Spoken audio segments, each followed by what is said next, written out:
Good morning and welcome. If you're just joining us, this is Cheche and we're live on Citizen TV. Today's guest has been airing her frustrations about the levels of corruption in the country. Martha Karua is the leader of the opposition NARC Kenya party, and we're talking about double standards. And Mutegi, I think you had established that, I think the question you were going to ask was whether there were double... I was asking her whether when it comes to corruption, investigation by CID and prosecutions by the DPP. Of course, we have talked about the Ethics and the Corruption Commission. We dismissed it. But what about the other two agencies? I think there is a lot that leaves to be desired even with the two agencies, because we have seen skewed corruptions in cases of, prosecutions in cases of hate speech and investigations. And the DPP's office gets, the investigations are from the multi-agencies, which include the CID. It is like there is an unspoken code that if it is a suspect from who is a supporter of Jubilee, go easy. If it's opposition, whatever. And I think the most stark incident is what happened in Malindi on Monday, where 2 MPs were arrested on suspicion of bribing voters, and one had cash, a lot of cash on him. They were immediately bonded by the police. You could see them exuding confidence at the police station, as opposed to the way they treated Philip Etale of ODM, locking him up and not giving him bail. And I suspect he was only bonded when they now bonded the 2 MPs. I think they must have been embarrassed. So the double standards are there everywhere. Is there a double standard where gender is concerned? I think generally where the double standard I see in cases where women are involved is that they, apart from being asked to account, it also becomes an occasion to throw gender-based insults, so that it will be whose girlfriend, whom you're sleeping with, instead of asking just the hard questions. And that's where we have to go away from. If we are holding a public official to account, let us ask the relevant questions. Let us not go to irrelevancies. And yes, it appears that it is easier to prosecute the women than the men. But here I'm not saying that women be spared. If they're suspects in criminal offenses, I want even prosecution of everybody, irrespective of gender, irrespective of political affiliation. You've given us examples of double standards in political affiliation. What examples do you have when it comes to gender? Gender, I would just, what I have given that, gender-based insults. We saw in the case of the devolution secretary, people bringing in trivial issues. That was the unfortunate bit about it. Being called to account is standard, but don't throw gender-based insults. It doesn't matter whose friend one is. It is the office we are scrutinizing. Yeah. But on the whole, more men have been charged or suspected than women. In fact, I don't know what you mean by more men, because the proportion of women in high places is much smaller. So unless if you do percentages for me, I will not agree that more men. On a percentage, on a ratio they're not. Would you agree though that when it comes to integrity issues though, that women seem to be held to a higher standard? Yes. Integrity issues, women are have been held to a higher standard, which should not be the case. We must sensitize ourselves as society to give people the same measure, because even high-level women, when you already have 2 high-level women under investigation, 3 high-level women, not all being prosecuted, and you have fewer high-level men, yes, then it appears there's a differentiation. You talked about the Judicial Service Commission, and you are having problems with the way they are doing the oversight of the judiciary. Yeah, I feel they have not exercised their oversight role. The members of the Judicial Service Commission, including the President of the Supreme Court, who is chairing the Judicial Service Commission, you have judges there, you have magistrates there in the Judicial Service Commission. Isn't there a conflict of interest? When I was talking to Rao the other day here, he said there are stakeholders who want to form a different, separate institution to oversee oversight the judiciary, other than the JSC? For him, that is self-serving. He's been vetting judges for over 2 years, which is a long time. Maybe they would like to graduate from vetting judges to an oversight institution, and I don't think it's tenable. Yeah. Firstly, if you're vetting, whether the police or the judges, and you drag it for more than 1 year, you're doing a disservice because you destabilize that institution, whether it's the police or the judges. So the fate of vetting has been carried out very badly. And I am hoping that the investigations into the Tunoi allegations will not drag like the vetting of judges. Number two, you cannot have another outside institution to vet judges or to discipline judges or oversight them, when already in the Constitution the Judicial Service Commission has been given that role, and that role has not been fully operationalized. We are only seeing the Judicial Service Commission coming when it is a case for removal, like they did in the case of the Deputy Chief Justice, and now the case of Tanui. We would want, and the case of Mutava, we want to see them on Justice Mutava, that daily not Mutava process. Yeah, Justice Mutava. Yeah. I'm talking about Judicial Service Commission, so it can't be any other Mutava. But thank you for the correction. I am thinking that we should see on a daily basis the way employers do. That if you have a misdemeanor, if you are slow in your work or you are not delivering, you are asked to show cause internally. It need not come to the public. But I know they are not doing so yet. Because until that becomes a regular feature, a judicial officer performing their work know that it will be audited. Nobody will interfere with you when you're doing your work. But if you display incompetence, corruption, or both, because some judgments leave you wondering whether there's something you missed at law school or what is happening, you know. If it is so outrageous, then there should be accountability processes later. What would happen if the judge belongs to the Judicial Service Commission or the magistrate? That now becomes a problem. It becomes a problem, and I'm of the view that a lawyer who does litigation in court should not be in the Judicial Service Commission, because you're dealing with promotion, with welfare of judges, and with removal if there is any such a case. So when you appear before them, there's a case of influence peddling, and I think it has been observed in the previous holders of the offices and even in the current. So I think the perception of the public will be that you will win cases because of who you are. I think we have to find a way where lawyers who vie to be in the Judicial Service Commission give an undertaking not to do litigation for the duration they are there. You see, you can do conveyancing. The Chief Justice actually said that when they were doing the elections, there was bribery, corruption. There are those allegations. That's why it's coming to that. I think we have to look at what are the qualifications of being in the Judicial Service Commission. Are we observing them? I think we are not observing integrity standards, not even just in the appointments of that commission. In any appointments under the new constitution, we have actually neutered the good that would have come out of the constitution by making appointments that are not merited. But we have vetting now, so is the vetting inconsequential? Which vetting? We vet people. The parliamentary vetting. That has become routine, and the vetting, the interviews, even though they are public, we know they are manipulated, even in organizations, you see. So we need a mind shift as Kenyans, you see, because this is now not just about government. This is even where citizens' participation is called for. There is a way we are doing it which robs us the benefit. So we've been talking about leadership and corruption, and you've just said that we need a mind shift as Kenyans. We have values enshrined in the Constitution. What can the opposition do beyond shouting from the rooftops and screaming about government's corruption? What can the opposition do to change mindsets, to inculcate we have done as NAC Kenya, values-based culture?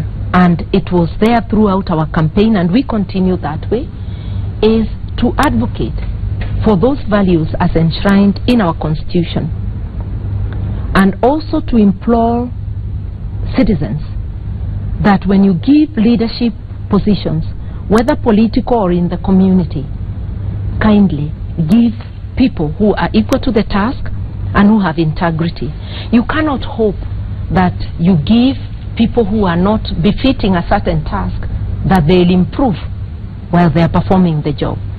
And I have observed throughout Kenya that in very many instances, even in the community, people are not giving serious consideration to those issues. There are times they elect very good people because we have a mixture of the good and the bad. But you can see that there is a casualness in the manner in which we allocate leadership positions at all levels. Yeah. So what are we going to do about it? I mean, as we head into another election, it's all hopeless despair. The integrity chapter has been trashed. It was trashed before the last election.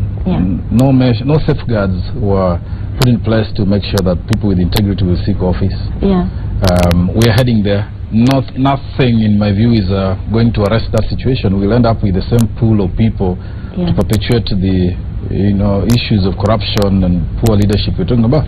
My message to us, because I'm also a voter, my message to us is, if you have been displeased with the way things are going, use your vote wisely at all levels. Don't complain about your county assembly and you continue to give similar people to the next county assembly. Don't complain about your governor and then elect a similar person to the position. At whatever level, whether it's in your church or in your chama, make sure if you want things to change, the change has to begin with you, the way you allocate those leadership positions. And then we also have to be vigilant, to raise our voices. The displeasure of the public causes action. I have seen Kenyans on Twitter getting very furious about inaction and forcing government to act. You saw the case of the pilot who harassed a female police officer. I am definite that the swift reaction of the police was forced by Kenyans on Twitter. I have seen many other instances where action has been taken because there's been a public outcry. Our voices are not in vain. Make your voice count, make your vote count, and then we'll build a better Kenya. But because of money, what you are saying is just saying. If you saw what is happening in Malindi and what's happening in Kericho, it's all a question of money. The politicians are going to buy votes. Either they buy votes before they are cast, or they buy votes so that they can be cast on for them. My view is, when Kenyans vote because they are influenced by money, they do so knowingly. Even that hungry person has a working mind. They'll be influenced, but they immediately regret and they know they have done something that is working against them. I would want to say that it is too expensive to vote because you have been influenced. You're going to suffer for 5 years. If you can't help yourself from taking the money, take the money but vote with your mind, not with your stomach. Okay, panelists, we've talked quite a bit about leadership and corruption. David, you made a suggestion about leading some sort of citizen movement that allows people, concerned citizens, to deposit allegations of corruption. That was rebuffed.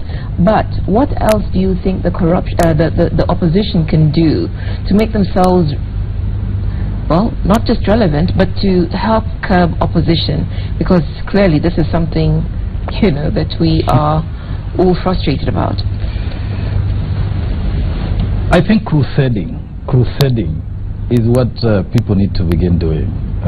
If we are, but can we trust them though, given that we see corruption on opposition? Or rather, is a crusade. I mean, if you look at this series of exposés on corruption and the persistent, pressure to resign or prosecute and so forth, it seems like it's driving a point home.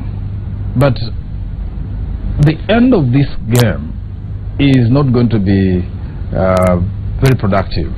There will be no fruits of this game because, as you said, as we've all said, there are people, there are cartels, there is compromises in the institutions that Honorable Martha has said must be shared the responsibilities, if checks and balances, where you have investigation separate from prosecution.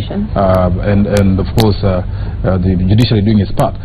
There is water spilling between the fingers in the process. People push the ball up to here, then they leave it to the people who must complete the game.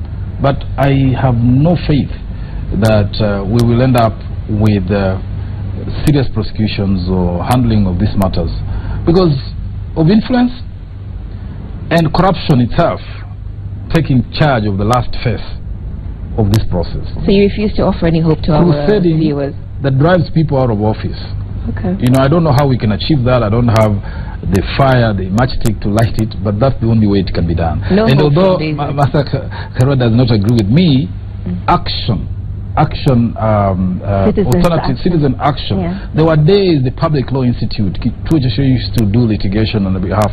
We need a more robust and coordinated alternative approach that puts the ball right in the court of those who are committing the offenses. Okay. Mutegi? When NAC came to power in 2002, they came with zero tolerance. And when I used to arrest policemen who were taking bribes on the road, on public transport. Today, it is normal.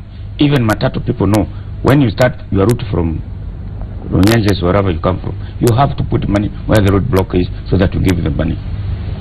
Today, every night, I've gone many public places where I go at night.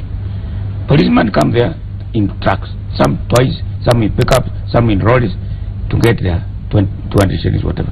Every bar, every town. It has gone there. It is on top. To me, unless, like Mother says, that unless we start from up there, what has happened in Rwanda? What has happened in other countries? You make corruption very expensive by showing an example. When Ethics and Anti-Corruption Commission go and arrest policemen on the roadside when they hide and pretend they end up getting a piece of the money. So anti-corruption is corruption. Police are corruption. The only people who are proper maybe is 100 and 190. The poor type. So you don't think the opposition can help? Which opposition? Which one? It's like saying when policemen arrest the people who have stolen money in the bank, the gangster, when they shoot them, they don't give money back to the bank, they put it in their pocket. So I think it must stop from top. Wow. I don't know what Mutegi means by which opposition, because it's the same as asking which Kenyans, because whether opposition or government, these are samples of Kenyans. Yeah. For me, I have unshakable faith that Kenyans will rise to the occasion. One day very soon, they will use their power of the ballot, and they'll also use their voices. Suffering raises the consciousness of the people. If you remember the worst KANU days, there wasn't even many radios which could convey the ideas from one part of Kenya to another. But people acted in unison because of suffering. The awareness was in their hearts that this regime has to go for my progress, for my situation to improve. We have to keep on preaching to Kenyans, to ourselves tirelessly, that until we elect good leaders, until we raise our voices, we will never get the services we deserve. And I want to tell us that that little money, that little favor you get in order to give your vote is going to cost you suffering for the next 5 years. We need to free ourselves from the shackles. The Constitution has freed us, but we keep ourselves in chains because of the way we are behaving. I do not subscribe to the narrative that everybody is corrupt. No. Many Kenyans are not corrupt. And I want to sit here and say I am not corrupt. So let's raise our voices, those who believe in a better Kenya, and let us act accordingly when the day of voting comes. We must change for the better. We'll leave it there for now. Our time is up, and we thank you for your time on today's Cheche. Our guest was Martha Karua, the chairperson of the opposition party, NARC Kenya, and presidential aspirant. Our thanks also to our panelists, Mutegi Njau and David Makali. Thank you for watching Cheche and for engaging with us. My name is Udwa Kamimo. We'll see you next week.